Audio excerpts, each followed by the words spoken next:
In every community behind closed doors and hidden from the clear view lies the gripping tale of addiction, one that knows no background of age, of status quo, or even of background. Join us as we delve deep into this dark world with candid interviews of untold stories of two addicts, of a peer counselor who has dealt with addicts, and of a sibling of an addict. The average drugs I use, it's easy to me, my body can't function. Completely, I can't function. It's not like I like it, but it's where I am. I couldn't think of anything more miserable than being a drug addict. I'm speaking from experience. I've really had the worst experiences with drugs, and I wouldn't wish that on my worst enemy. We have addiction counselors and addiction therapists. We do have clubs and societies that partner with NACADA to just create awareness amongst students, for them to just be able to understand the psychology of addiction and the science of addiction. Considering my sister is the eldest, which means we as her siblings look up to her as our mentor, our hero. It's really been a downhill journey in the sense of we feel like we don't have some sense of direction. So most of our lives we looked up to her and expected a direction, expected a goal. It feels like our goals and aspirations are a bit on hold because it's like we don't have someone to look up to. Join us in breaking the chain, the journey of a youth addict. My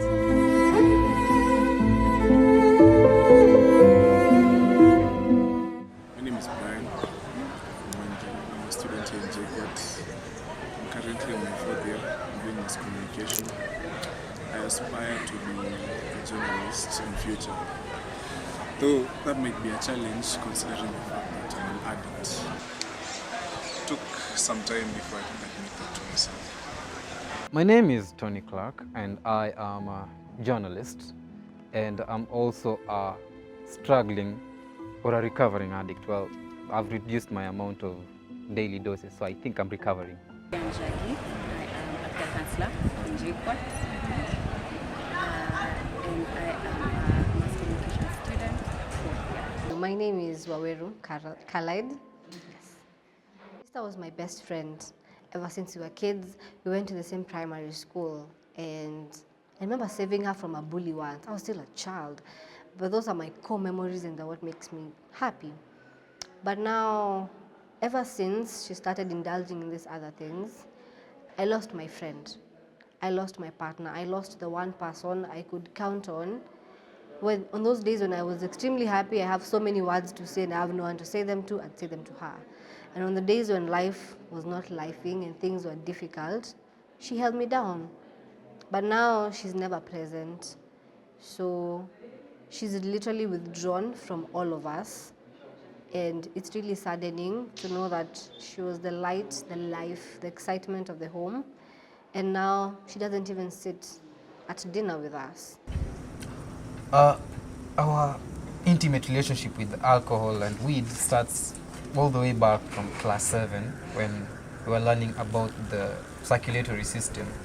And I was always intrigued by how these different body parts and organs work like pamoja too. So like it was like I loved science so much, and I loved experimenting with my body and seeing how different stuff bring out or elicit different reactions in it. So yeah, that was my first encounter with drugs. But I believe in your lesson with your science teacher, you were also taught on the effects of drugs. Did you ever consider that when you were starting your drug addiction journey? Yeah, I mean, like I consider it from time to time, but where's the fun in when we stick to the rules, you know? Was kindergarten. I was first introduced to drugs. A friend of mine called Peter. It was just a pill, a small pill. Kionja. At the time, we had been taught not to be able to indulge in such, especially if it's from strangers. Remember, we were young. But then, since we were also curious, we were always being, why not? So that was the first time. And then high. Till today, today's high. So I stopped though. venye later on in life I got mixed up na watu kama hao doing the same things. Where I'm at now. So why do you think drug addiction is prevalent among students? What are the factors that actually lead students to use drugs? One of the factors is, of course, peer influence, peer pressure. You see your friends do things and you also want to try this, especially if it's something new, something you've never tried before. You really want to, maybe get this skill or this thing. So you just get yourself influenced and just being able to try these things. Another factor is stress. Most students are stressed in school. Most of them want to have the pressure of schoolwork. Others have the pressure from their parents. Others are not able to get their fee paid on time. Another factor is mental issues. So many students suffer from depression. So many students are suffering from anxiety and trauma. And usually whenever you see a student or people being over-dependent on drugs, there's usually something back in this addiction. It could be depression, it could be anxiety, it could be trauma. So Just thinking, you said your first encounter with drugs was in class 7. Yeah. So have you continually used drugs from class 7 throughout high school, throughout campus? Or you first had an encounter, then you stopped, then you started again? How has that journey been? Or have you taken drugs throughout? Well, I go through intermittent phases of detoxifying myself, but I still use drugs. I still consider myself an addict because I can't go a day without lighting a joint. I can't go a day without taking a shot, And yeah, I mean, even though yes, I detoxify my body from time to time, I still use drugs more than it's supposed to be used.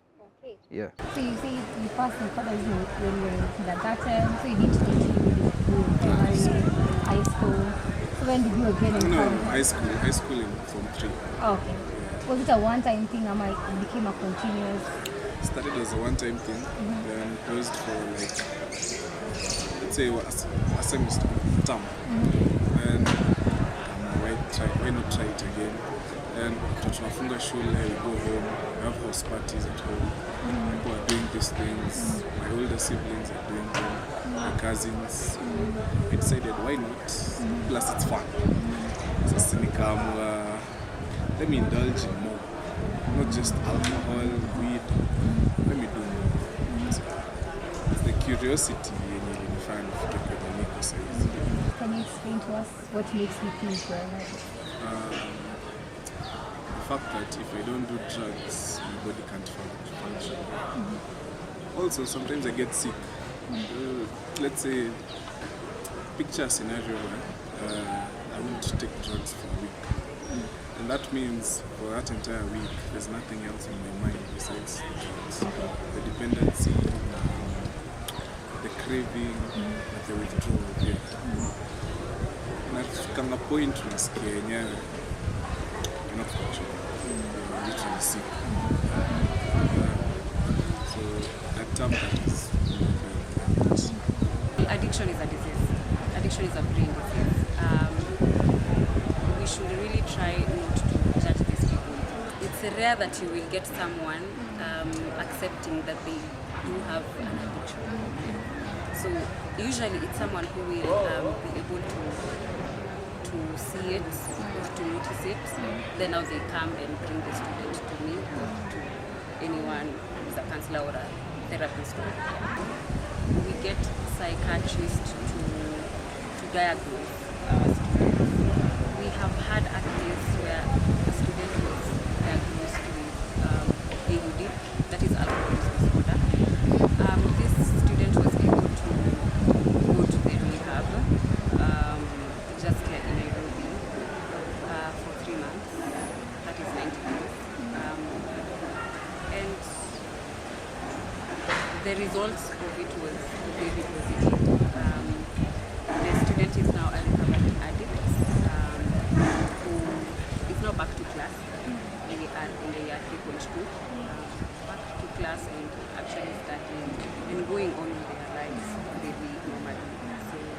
they do is they just keep coming for counseling sessions. They go for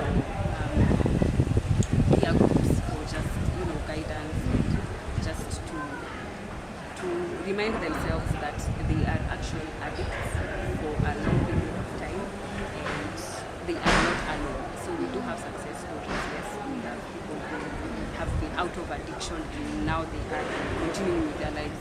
Through the power of community and connection, they are learning to heal from the trauma of addiction and rebuild their lives. It's a journey filled with challenges and setbacks, but one filled with courage and the unwavering determination to break free from the chains of addiction. The curiosity yenye ilinifanya nifike kwenye niko saizi. I wish I could change that, go back in time and do things differently. The reason why I can't stop and I don't want to stop, okay, I'd like not to be an addict. I have no intentions of stopping. It's because I can deal with this effect. I'm still a functioning human being, even when I'm doing drugs. Like, there's no sector in my entire life and I'd say I suffer from the fact that I'm using drugs. It's not like I like it, but it's where I am. Not really sure I want to have a kid because I don't want to influence someone into using bad stuff. Yeah, and well, I keep using drugs because they I've attuned my lifestyle to having drugs in them. So I don't know my lifestyle without drugs. I'm gonna be a new person, and I hate being not me. I love being me. I'd like to know, in what way has the addiction impacted your family dynamics and your relationships in general? Family dynamics.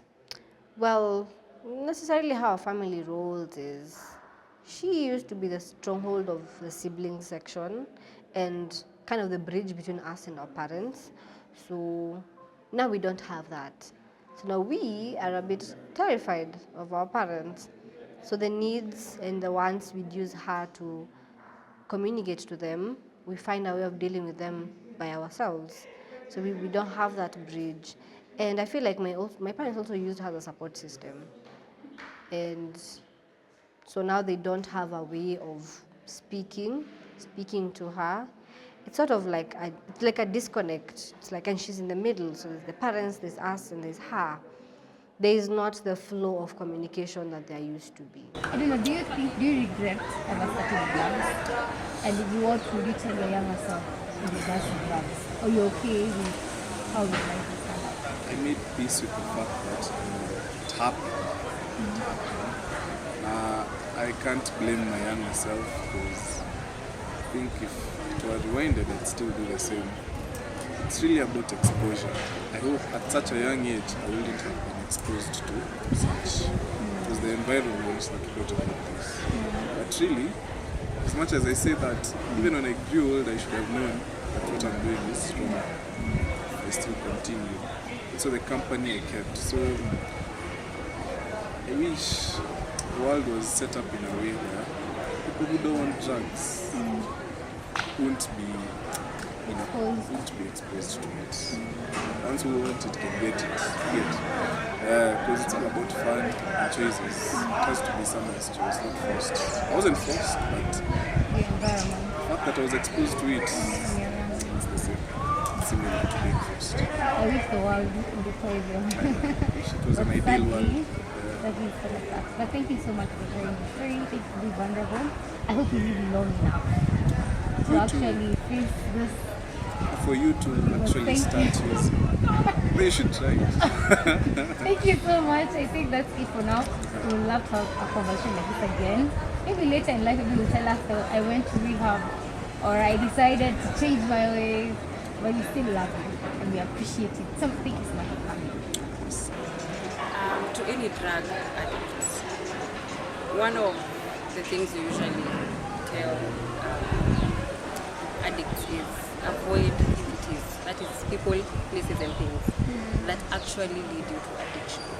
So people who do not benefit you positively. Mtu mwetu atakukol on Friday, yo uko wapi home. Those are the kind of people you should, put an X on. Places, avoid hanging out in places that will lead you back to the same behavior. Things, it could be that you got from someone you want to disconnect with, that reminds you of drinking, that reminds you of wanting to smoke, you know, such things. Or bottles. I see people stocking bottles of alcohol in their homes, you know, wherever they live, yet they want to put. You cannot put in being in such an environment, right? So thank you so much for your time. Maybe you can tell us what are your final words to our viewers. You can look at the camera. My final words to our viewers is a life with drugs in it is not life at all. It's just pure misery, pure torture, and I couldn't think of anything more miserable than being a drug addict. I'm speaking from experience. I've really had the worst experiences with drugs, and I wouldn't wish that on my worst enemy, genuinely speaking. What can you tell them about your friend or your family member who's addicted? First of all, addiction is a disease. Addiction is a brain disease. We should really try not to judge these people. Unaona mtu amekula amelala kwa mtaro and they are judging this person, and yet you don't know what this person is. Addiction is a brain disease. So first and foremost, it's vital to take this particular person to a specialist. By a specialist, I mean a therapist or a psychiatrist, someone who has actually gone to school for addiction and, you know, just to understand the type of addiction so that they can be diagnosed. Because most of these people are battling something, as I said earlier. This person might be battling depression, this person might be battling trauma or anxiety. So this is what is backing the addiction. Could be alcohol, could be cannabis, anything really. So seek professional help as soon as you can before it gets actually out of hand. As we come to the end of our journey, we are reminded that the battle against addiction is not an easy one. It's a journey filled with both setbacks and triumphs. But as we come to an end, I want to remind you that addiction does not define you. Addiction does not define us. It's just a chapter in our journey filled with both setbacks and challenges, but also hope and possibilities. Together, we can confront this demon one day at a time, one step at a time.